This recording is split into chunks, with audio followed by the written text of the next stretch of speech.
If you have kids, pets, or just constantly messy floors, this has honestly made cleaning so much faster. This is the vacuum and mop combo I've been using instead of sweeping first and then mopping. What I really like is that it vacuums and mops at the same time. It picks up dry debris really well, especially crumbs, dirt, and everyday kitchen messes that my kids make. It also handles wet spills surprisingly well, which is probably one of my favorite features. I use it around chairs, corners, tight spaces, and it's lightweight enough to maneuver very easily.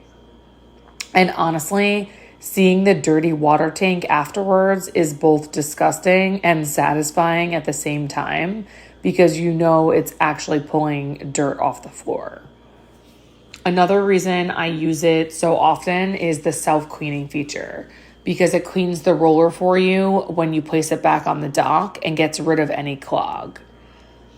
If you hate sweeping and mopping separately and want something faster for everyday messes, this has definitely been worth it for me.